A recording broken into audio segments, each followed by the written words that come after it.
उस सुंदरी ने कहा कि काहिरा के निकट दरियाबार नाम एक द्वीप है। उसका बादशाह सब प्रकार से सुखी था, किंतु उसे संतान न होने का बड़ा दुख था। वर्षों की प्रार्थनाओं और सिद्धों के आशीर्वादों से उसके यहाँ एक पुत्री जन्मी। मैं ही वह भागी हूँ। मेरे जन्म पर मेरे पिता ने बड़ा समारोह किया। मैं बड़ी हुई तो उसने मुझे सारी विद्याओं और कलाओं की शिक्षा दिलवाई। उसने मुझे राज्य के प्रबंध की स्वयं शिक्षा दी। उसका विचार ये था कि उसकी मृत्यु के बाद मैं ही राज्य की अधिष्ठात्री बनूं।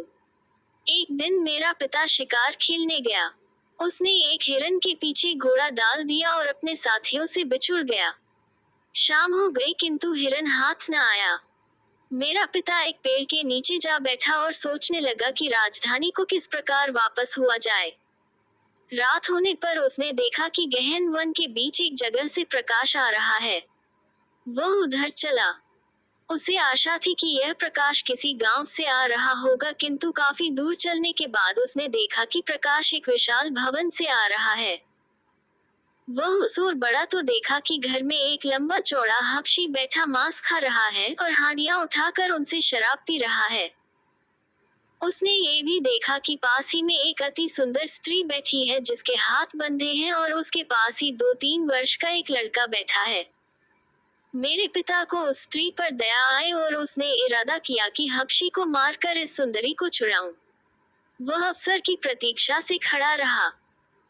हबशी जब आधा बैल खा चुका और सारी हांडियों की शराब पी चुका तो स्त्री से कहने लगा, ओ मनमोहनी, तू कब तक मुझसे अलग अलग रहेगी और कब तक मेरी इच्छा पूरी नहीं करेगी? तू ये तो देख कि मैं तुझसे कितना अधिक प्यार करता हूँ और कैसे तेरे ही ध्यान में मरता हूँ। तुझे भी चाहिए कि मुझसे इसी तरह प्रेम करे। स्त्री ने कहा, दुष्ट जंगली, क्या बकवास लगा रखी है। मैं और तुमसे प्रेम करूंगी? पहले अपनी सूरत तो आईने में देख। तू मुझे बराबर दुख दे रहा है। तू चाहे इससे भी अधिक दुख मुझे दे, बल्कि मेरी जान भी ले ले, तो भी मैं तेरी ओर मुंह करके थूकूंगी भी नहीं। हबशी यह सुनकर क्रोध से पागल हो गया। उसने उठकर बाएं हाथ से स्त्री को पकड़ा और दाहिने से तलवार निकालकर उसका सिर काटने को उद्यत हुआ। इतने ही में मेरे पिता का छोड़ा हुआ तीर उसकी छाती में घुस गया और वह मरकर गिर पड़ा। मेरे पिता ने अंदर जाकर सुंदरी की रस्सियां खोली और उससे पूछा कि तुम कौन हो और कैसे इस राक्षस के हाथ पड़ी। उसने कहा, यहाँ से कुछ ही दूर सरासंग नामी एक कबीला रहता है। उसके निवासी अर्धसभ्य हैं। वहाँ का बादशाह मेरा पति है। ये दुष्ट हबशी, जिसे अभी तुमने मारा है, मेरे पति का दरबारी था। यह मुझ पर बहुत दिनों से मुग्ध था। ये बराबर मुझे भगाने की ताक में रहता था। एक दिन मेरे पति को असावधान देखकर यह मुझे और मेरे इस बच्चे को ले भागा। यहाँ लाकर उसने मुझे बांध रखा और रोजाना चाहता था कि मेरे साथ संभोग करे। अभी तक भगवान ने कुछ ऐसी कृपा की कि यह मुझ पर हाथ न डाल सका। आज ये तुम्हारे हाथों मारा गया। मेरे पिता ने कहा, फिक्र न करो, मैं दरियाबार का बादशाह हूँ। मैं तुम्हें अपने महल में ले जाऊंगा। तुम जितने दिन चाहना वहीं रहना। सुंदरी ने यह मान लिया। दूसरे दिन मेरा पिता उसे और उसके बालक को लिए हुए चला। कुछ देर में मेरे पिता के छूटे हुए साथी भी मिल गए। उन सभी को इस गहन वन में ऐसी सुंदरी को देखकर आश्चर्य हुआ। साथ ही वे बादशाह को देखकर खुश भी हुए।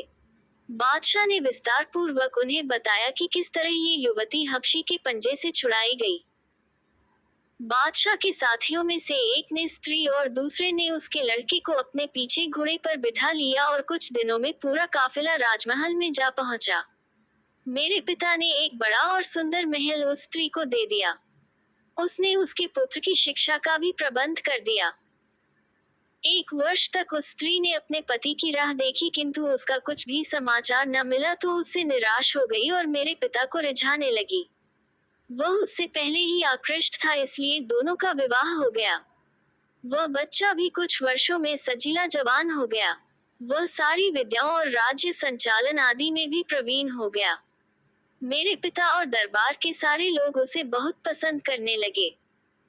सबकी राय हुई कि उस जवान के साथ मेरा विवाह कर दिया जाए और मेरे पिता के बाद राजगद्दी उसी को मिले। मेरे पिता भी इससे सहमत हो गए और वह नौजवान अपने भविष्य की कल्पना में मग्न रहने लगा। किंतु मेरे पिता ने शादी की एक शर्त ये रखी कि वह फिर किसी अन्य स्त्री से विवाह नहीं करेगा। मुसलमानों में 4 विवाह तक जायज हैं, इसलिए ये शर्त उसे अपमानजनक लगी और उसने ये शर्त स्वीकार कर दी। चुनांचे विवाह न हुआ। वह इस बात से बहुत नाराज हुआ और बदला लेने के लिए षड्यंत्र करने लगा। एक दिन अवसर पाकर उसने मेरे पिता को मार डाला और मेरी हत्या के इरादे से मेरे महल में आया। किंतु हमारे मंत्री ने मुझे पहले ही एक गुप्त मार्ग से निकाल लिया था। मंत्री ने एक मित्र के घर रखा। 2 दिन में एक जहाज के कप्तान से बात करके मुझे ऐसे बादशाह के देश की ओर रवाना कर दिया जिसका राजा मेरे पिता का मित्र था। जहाज चला तो सब ठीक ठाक था किंतु कुछ दिनों बाद ऐसा तूफान आया जिसे देखकर कप्तान और नाविक तक कश खाकर गिर पड़े। कुछ ही देर में जहाज के टुकड़े टुकड़े हो गए और उसमें के सब लोग डूब गए। किंतु मुझे एक तख्ता मिल गया जिस पर मैं बैठ गई और एक दिन बाद किनारे आ लगी। किंतु मुझे यह नहीं मालूम था कि भगवान ने और दुख देने के लिए मेरी जान बचाई है। मैं किनारे लगी और मैंने भगवान को धन्यवाद दिया। मैं बहुत देर तक तलाश करती रही कि शायद मंत्री या जहाज का कोई अन्य व्यक्ति मुझे जीवित मिल जाए किंतु ऐसा नहीं हुआ। मैं अपने पिता की याद करके और उस निर्जन स्थान में अपने को निपट अकेला पाकर रोने लगी और सोचने लगी कि समुद्र में डूब मरूं। इतने में मैंने अपने पीछे कई मनुष्यों और घोड़ों की आवाज सुनी। पलट कर देखा तो कई घुड़सवार थे जिनके हाथों में शस्त्रास्त्र थे और जिनके मध्य एक नवयुवक था। वह जवान जरी की पोशाक पहने था और रत्नजटित पेटी कमर में बांधे था। उनको मुझे उस स्थान पर देखकर बड़ा आश्चर्य हुआ। उनके नायक नवयुवक ने, जो वास्तव में एक शहजादा था, मेरे पास ये जानने के लिए भेजा कि मैं कौन हूँ और वहां कैसे पहुंची। उस आदमी ने तरह तरह से मेरा हाल पूछा। मुझे और भी भय लगा कि यह लोग न जाने कौन हैं और जाने मेरी क्या दशा करें। इसलिए मैं जोर जोर से रोने लगी।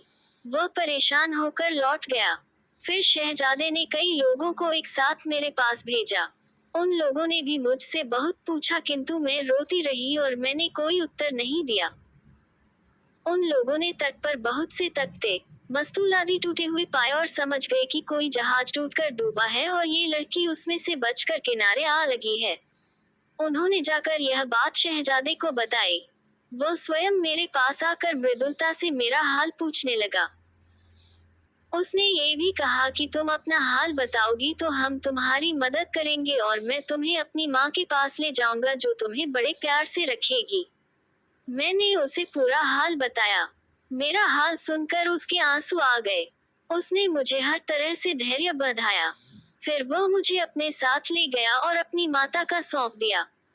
मैंने उस वृद्धा को अपनी कहानी सुनाई तो उसे भी बड़ा दुख हुआ। वह मुझे पसंद तो पहले ही से करती थी इसलिए उसने अपने पुत्र के साथ मेरा विवाह कर दिया। किंतु यहाँ तक मुझे पहुँचाकर मेरी किस्मत फिर पलट गई। उस राज्य का एक पड़ोसी राजा उसका पुराना दुश्मन था। जिस रोज मेरी सुहागरात होनी थी उसी दिन उसने आक्रमण कर दिया। उसकी सेना अति विशाल थी और उसने कुछ घंटों ही में नगर को रौंद डाला। उसने मेरे पति को और मुझे पकड़ने के लिए आदमी भेजे किंतु हम पहले ही बच निकले और छुपते छुपाते समुद्र तट पर रात के समय पहुंचे। वहां एक मछुआरे की नाव बंधी थी। हम दोनों उसे खोलकर समुद्र में बढ़ने लगे। कुछ दूर जाकर वह नाव एक समुद्री धारा में पड़ गई। हमें कुछ नहीं पता था कि नाव किधर जा रही है। 2 दिन बाद देखा कि एक जहाज हमारी ओर आ रहा है। हम समझे कि वह कोई व्यापारी जहाज है, इसलिए हमने सहायता के लिए आवाज दी। लेकिन यहाँ फिर धोखा हुआ। जहाज पर 5-7 डाकू थे। वे गदाएं लिए हुए हमारी डोंगी पर आए और हमें बांधकर अपने जहाज पर ले गए। जहाज पर उन्होंने मेरा नकाब उठाया तो सब ठगी से रह गए क्योंकि उन्होंने ऐसी सुंदर स्त्री कभी नहीं देखी थी। फिर उनमें झगड़ा होने लगा। हर एक चाहता था कि मेरा मालिक बने। फिर उनमें तलवार चलने लगी और एक अति बलवान डाकू को छोड़कर सभी मारे गए। उस डाकू ने कहा, मैं तुझे काहिरा ले जाकर एक मित्र को भेंट करूंगा। उसने मुझसे एक सुंदर दासी मांगी थी। लेकिन यह आदमी कौन है?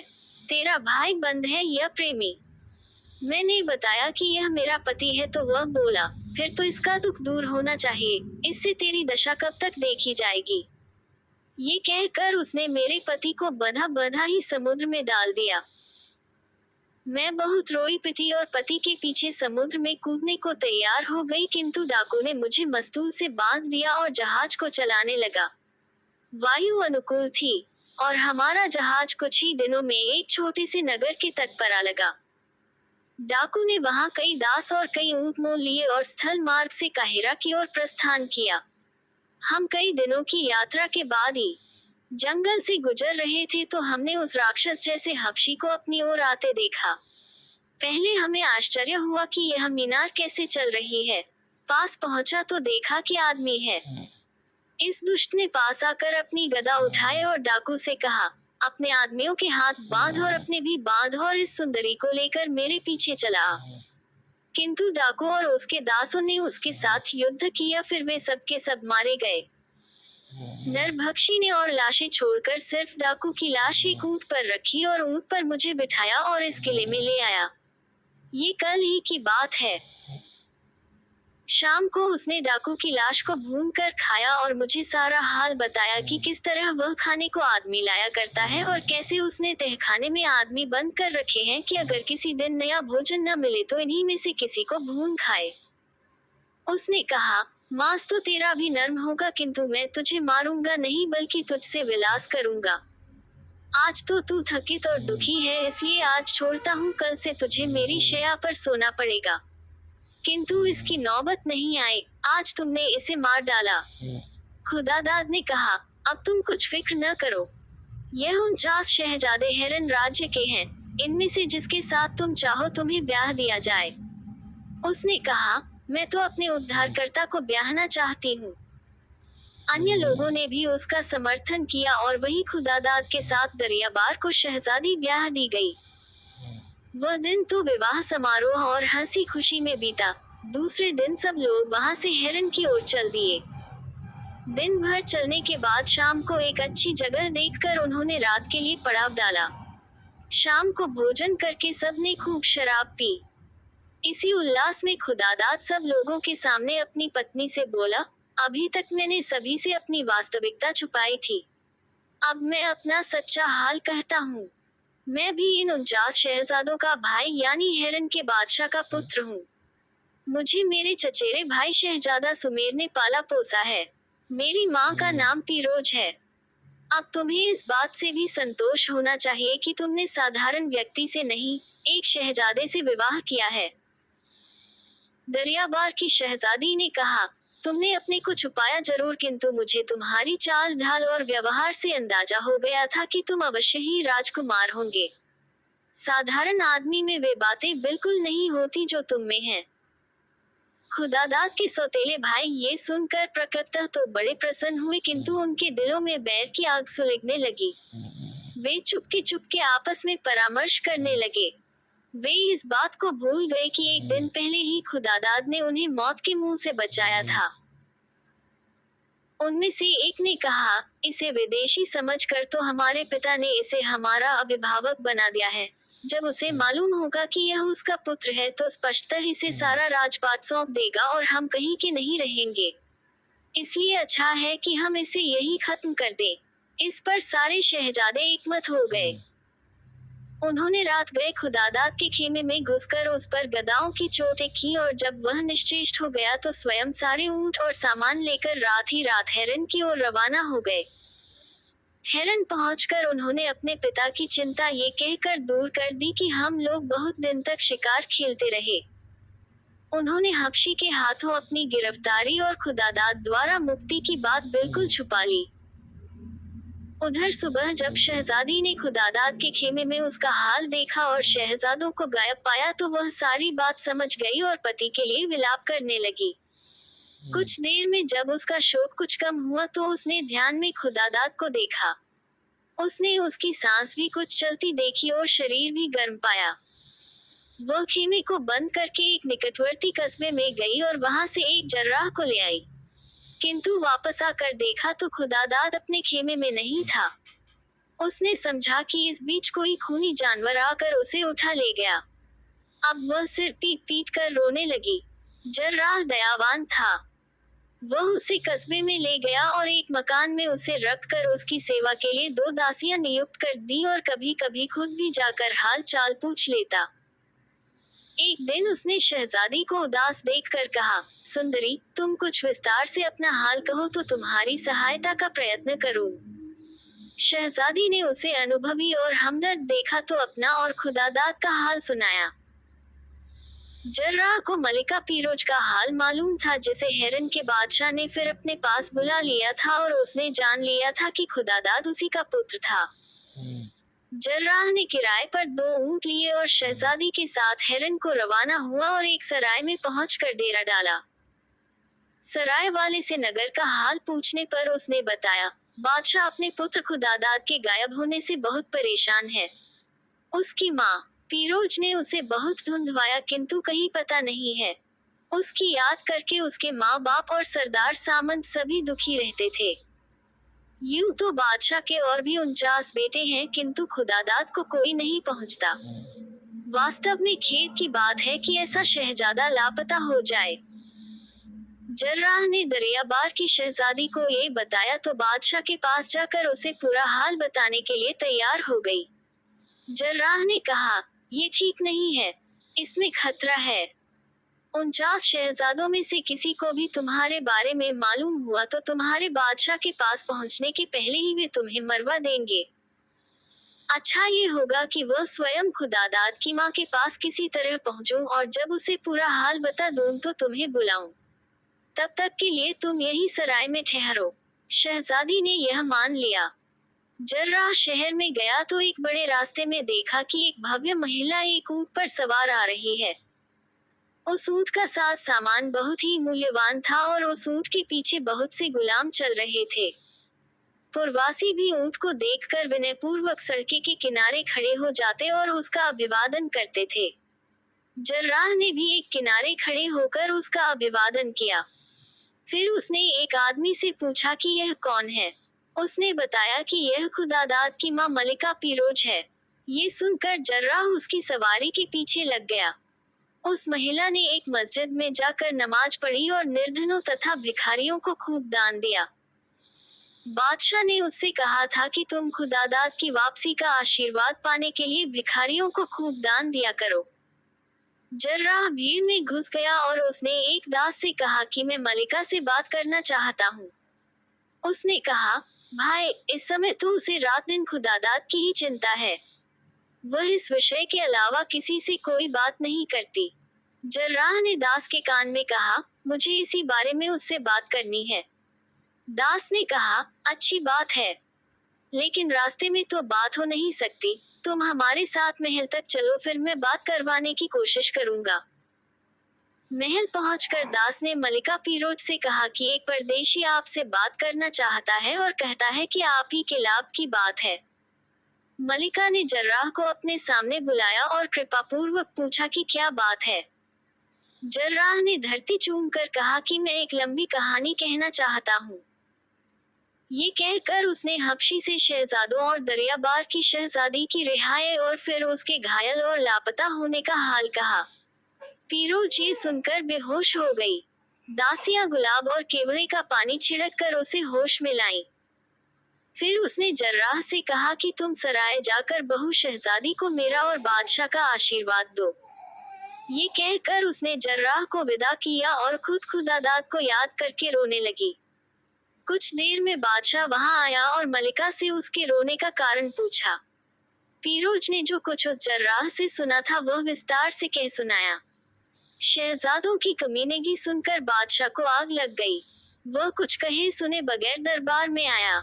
उसका लाल चेहरा देखकर सारा दरबार थर्रा उठा। बादशाह ने मंत्री को आदेश दिया कि 1000 सिपाही ले जाकर 49 शहजादों को पकड़ो और रस्सियों में बांधकर खूनी कैदियों के बीच डाल दो। मंत्री ने कुछ ही देर में इस आदेश का पालन किया और आकर बादशाह को ये सूचना दे दी। बादशाह ने ऐलान किया कि 1 महीने तक दरबार नहीं होगा। फिर वह मंत्री के साथ मलिका पीरोज के महल में आया। कुछ देर के सलाह मशवरे के बाद उसने मंत्री को आदेश दिया कि अमुक सराय में जाकर दरियाबार की शहजादी और जर्राह को आदरपूर्वक यहाँ ले आओ।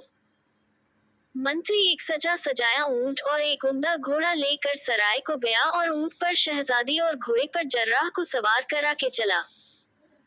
मार्ग में यह सवारी बड़ी शान से निकली और सभी को मालूम हो गया कि शहजादा खुदादाद की पत्नी दरियाबार की शहजादी है।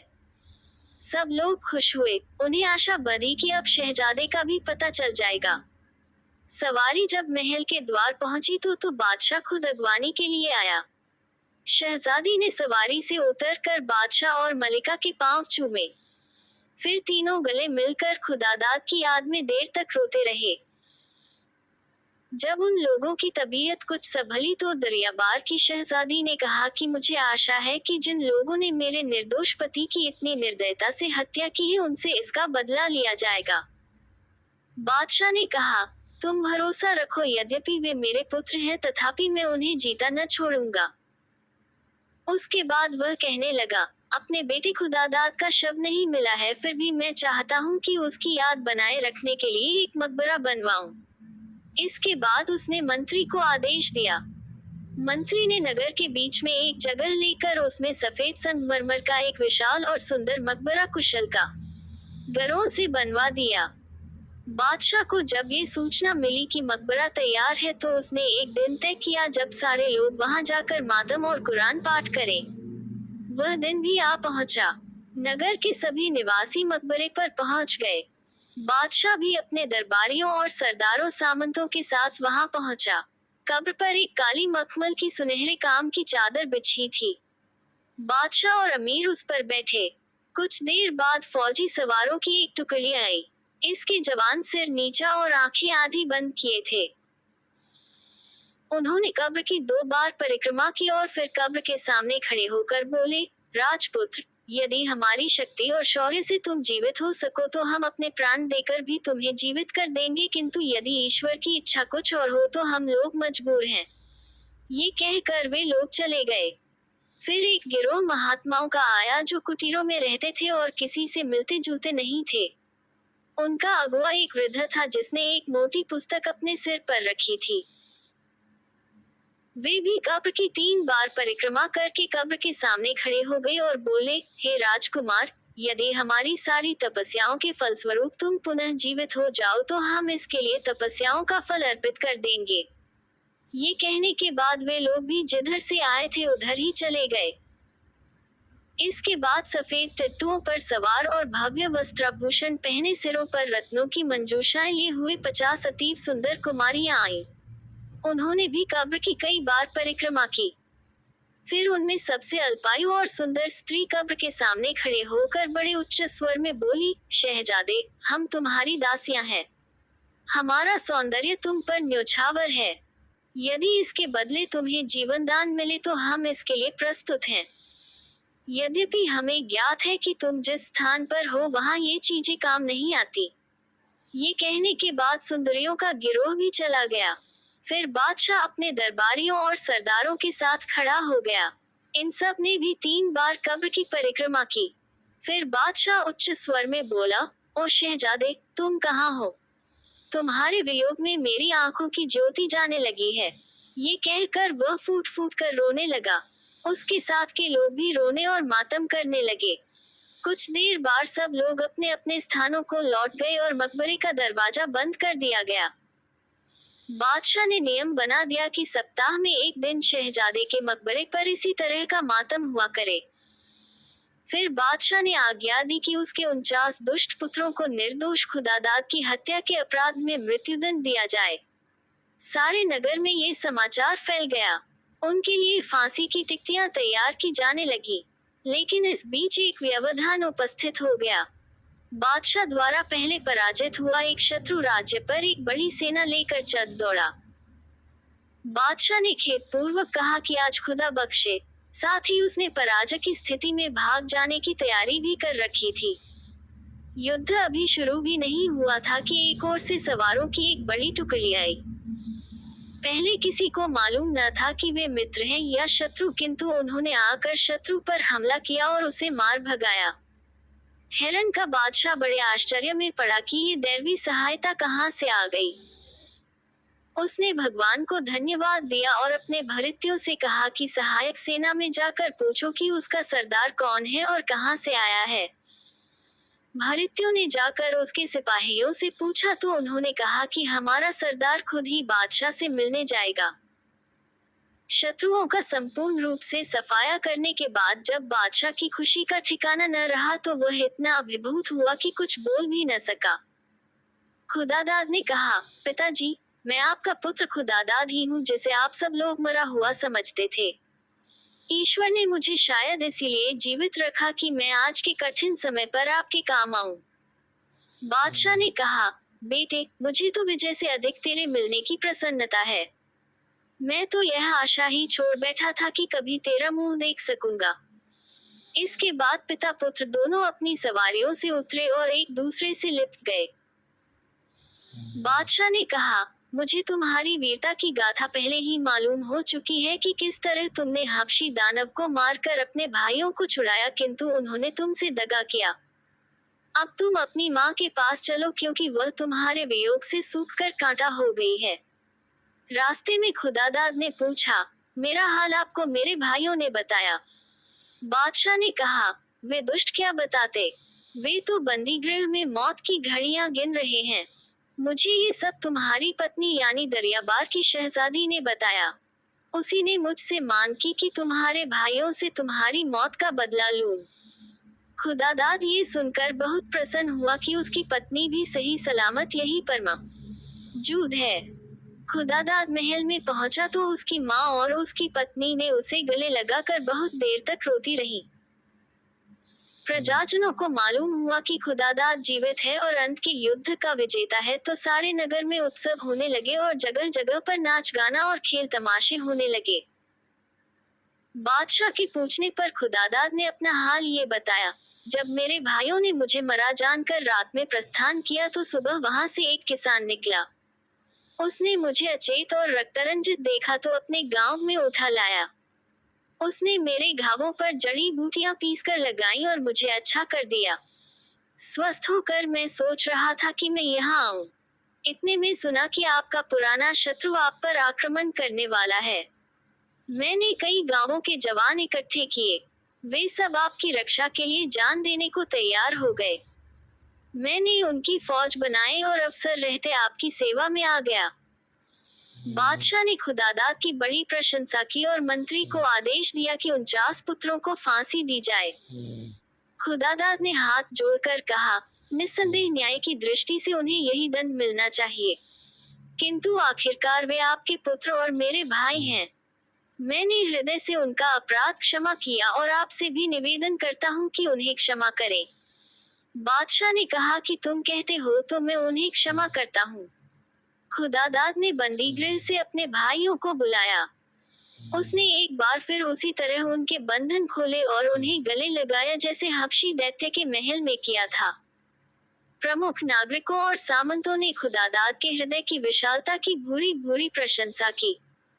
बादशाह ने खुदादाद को उसी समय युवराज और राज्य का स्वामी घोषित कर दिया। उसने जर्राह और खुदादाद के सहायक किसान को अपार धन संपदा देकर विदा किया और खुदादाद के सैनिकों को भी इनाम दिया। शहरजाद ने ये कहानी खत्म की तो दुनियाजाद ने इसकी बड़ी प्रशंसा की। शहरजाद ने कहा कि मेरे पास एक और अति मनोरंजक कथा सोते जागते आदमी की है। यदि बादशाह मुझे प्राणदंड न दे तो मैं ये कहानी भी सुनाऊंगी, क्योंकि सवेरा हो गया है और कल ही कहानी सुनाई जा सकती है। बादशाह ने दूसरे दिन नई कहानी आरंभ करने की अनुमति दे दी।